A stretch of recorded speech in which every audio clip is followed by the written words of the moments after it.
Hi YouTube friends, good morning, good evening, good afternoon, wherever you are in the world watching this video. Today we're going to be talking about specifically the Breville Dual Boiler and light roast. This is a non-mod way of using your Breville Dual Boiler to extract better coffee for these light roasts. Lighter roasts are denser, they're a little bit harder to extract, and they're usually used for things that are a bit more delicate in fruity flavors. So in my case, a lot of Ethiopian naturals, I love those. I can't get over the fruit bombs. They're wonderful. And since doing this, I've had way better extractions. If you've been lurking around the Breville Dual Boiler modifications and stuff, you'll see that there are people that have done the Slayer mod, which is move around a couple of tubes and things. It's very reversible, and then use the water control knob to control flow. That's a Slayer mod. This is a different thing because you don't have to actually open up your Breville Dual Boiler or anything. You could do everything out of the box, which is fantastic. And that's what I've been doing before, seeing if I wanted to do the Slayer mod. The difference that I understood between the two is that the Slayer shot is full pressure, low flow, and the mod that we're gonna do, which is the long pre-infusion, the manual long pre-infusion, is lower pressure, low flow. I'm not exactly sure what the difference is on the puck. If you know, please comment below. There's for sure an effect on the puck between those two and maybe the flavor and stuff like that. I know that there's more control with the Slayer mod because you're actually controlling all of the water coming out in the flow manually. So there's that, but otherwise I'm not sure what a huge difference is between the two. So how it works is there's actually two ways that you could do this. I'm gonna show you. If you wanted to do this a little bit less manual, you can actually go into here and then you'll get to the pressure modifications. I guess PD is pre-infusion duration. So it's set to 7 seconds by default. You could actually change this up. It's around 20 seconds before I would see first drops or see the puck was saturated with the bottomless portafilter. So if you press up and down, you can always access that. You can always increase that up to 20 and see how it is. I'm gonna just leave mine at 70 because I do it manually. So you can do it like that so that if you press the manual button, it'll do everything as usual, business as usual. You don't have to babysit it as much, but then you just need to press manual to stop the extraction when it reaches whatever yield you want on the scale that you'll have here. I just long press this until I see the first drops and it's about in the 20-second mark, and then I'll let go and then it'll go to full pressure, but I'll show you that when we get there. So you are gonna wanna grind a little bit finer than you have before because your puck is gonna be a lot more saturated with water. So the water is gonna flow through it a little bit easier. So when you put it at full pressure, if it's not fine enough and it's all wet, the puck, the water is gonna go through it way too quickly. You're not gonna have enough pressure. The water won't sit in the bed long enough to really extract all those solubles, so that's why you want to grind finer. When you extract coffee, dose is the most important, then yield, and then time is sort of the least important factor. And I found, especially doing the long manual pre-infusion, that I would keep my finger on the manual button and then let go manually, found that time was a lot less relevant. It was a lot difficult to also mark because I would write like first drops and then the total brew time. Looked at that a lot less, and I just focused more on my dose, my yield, and focused on the bar pressure. Honestly, I got pretty good extraction sometimes at 7 bars. So it was really hard to tell. I've had a lot less bad shots with this. Aim for 7.5 to 9 in that range. So just a couple of quick tips. I find a bottomless portafilter is pretty key in this. Having some sort of shot mirror. Bought this little mirror on AliExpress for super cheap. It's a bike mirror. You could probably find something in a dollar store. And then I had one of these old things that just like hold up business cards or something in one of my drawers. Sometimes hoarding some of these things are really useful. So I've had that and I was able to make myself a little shot mirror and I can observe the puck instead of cranking my neck underneath the portafilter. So having the bottomless portafilter is super helpful in this scenario, in all scenarios, because you can observe your puck. But this really helps because when you're slowing things down with that long manual pre-infusion, you'll see where the coffee is getting saturated and has a lot of water, and that's when you'll start to see the drops. Generally it won't be even, so you'll be able to evaluate and tweak for next time your tamping, your puck prep, all of that, to make sure that everything is even in the bed as much as possible before you tamp. Wherever there's more density in coffee before you tamp, it's gonna be the same once you tamp, and that's gonna be the harder part for water to travel through.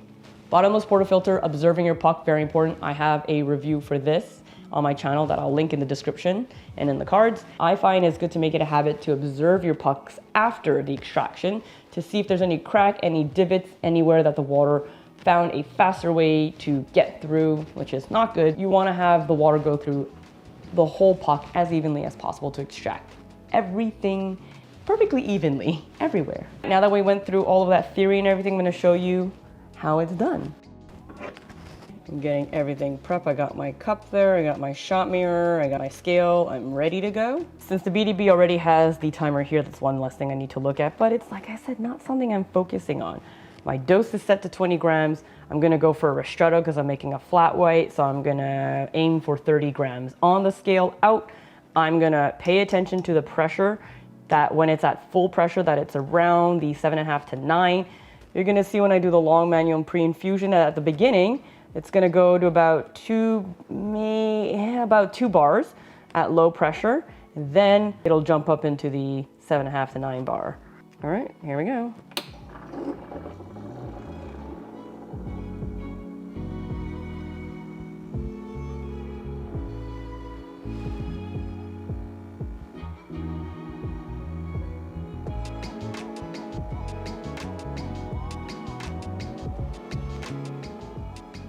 While I have you here, I hope you're having a nice day. Or if it's your evening, I hope you had a nice day. Just gonna do this in real time. You see that bar pressure go up? It's at 30 seconds. There's some drops coming out now. See the bar is at around 8 there. Ooh, there you go. Able to make a little cute latte art. Foam is a little bit denser than I wanted, but still good. Wow. First of all, I'm using my new key, so there's that. That's for sure helping. It's a great grinder. It's able to go really fine. Kind of has a little bit more of a unimodal flat burr flavor, so it's got a bit more clarity and a little bit less texture, especially with my Sette 270. I have a full review of that coming up, or if it's on my channel already, it'll be in the description linked below. If you have a good enough grinder that can go fine, you're fine with this as well. So the results are in. Less channeling, you're gonna have a lot less issues with your puck. So if extracting light roast is difficult, work well on your tamp. Try and get the most even bed as you can before you tamp. That's why people suggest the WDT tool. So get a really nice even puck before and after tamping. The top levelers are kind of useless. Lance Hendrick made a whole video about that in his WDT review. I found that even if you don't grind perfectly or tamp perfectly, that this is a bit more forgiving. Obviously, you shouldn't skip those steps and you should still be very aware, but I found that it can help correct a little bit of those issues because you're saturating the puck at such a low pressure and low flow that it gives more opportunity for the whole bed to evenly get saturated before you throw it with that full pressure. And I think once you throw it with that full pressure, since it's all a little bit wet, it just allows the water to carry through a little bit easier because all of the water that's already in the puck is kind of just like grabbing onto all the water coming in, and so it's able to just flow through it a lot easier. So I found it a bit more forgiving. I got really good cups with the lower pressure and 7.5 to 9, but even then there's a lot of things that are coming out that's talking about how the 9 bar pressure is not necessarily the end all be all. So I don't know how much I want to harp on pressure, but I don't focus on that much. As long as I'm within a good range of parameters and my cup tastes good, I'm happy. That's what it should be about. I think once you start getting stuck too much on the numbers, they're really good for guides and to understand what's going on. But at the end of the day, if you're enjoying your cup of coffee, that's all that matters. I find taste-wise that there's a little bit more complexity coming out. That could also be my grinder though, my new key grinder. I find that there's a little bit more sweetness coming out as well of the cup. Doing this method for the last like 2 months, I have not had a bad cup ever. Just hitting the manual button and letting it go at, 55 or 60% pressure for about 7 seconds, whatever the default is in the machine.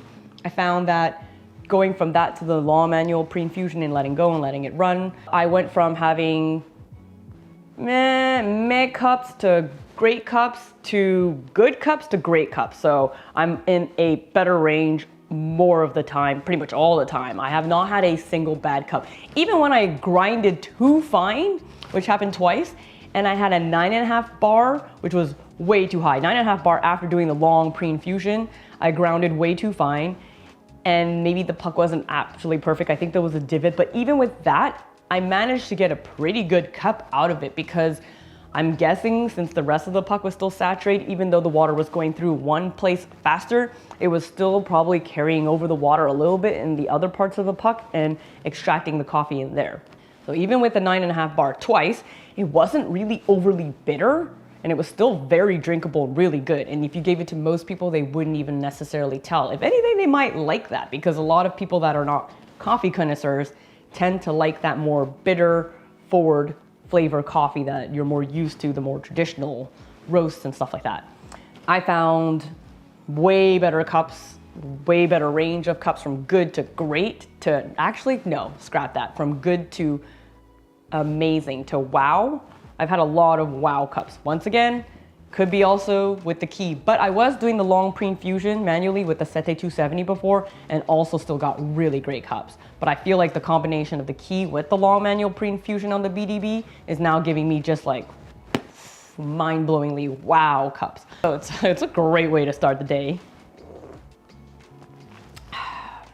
Oh my God, this is so good. And I love Ethiopian light roasted naturals. I have been drinking almost exclusively this. I'll always try other things, but I'll always come back to this and always make sure I have at least one of these bags on my counter while I'm playing with other coffees.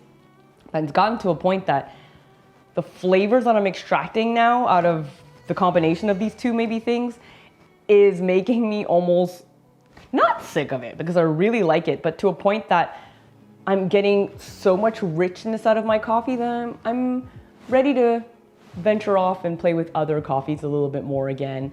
I might give this one a little bit of a break, we'll see. Just a small break, you know? Explore what else is out there.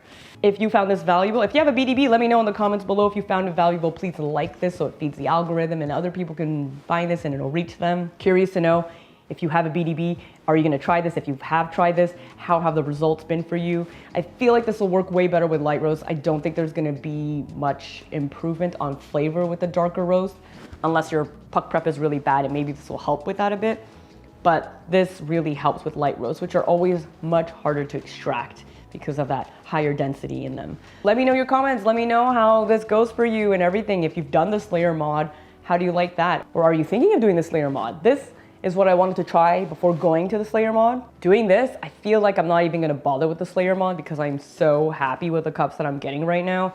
I don't know how much marginally more it'll improve and how much more babysitting I want to do with my coffee. So I'm very happy with this current system. Share this video, subscribe if you haven't, click the bell notification to be notified of any videos, and I will see you in the next video.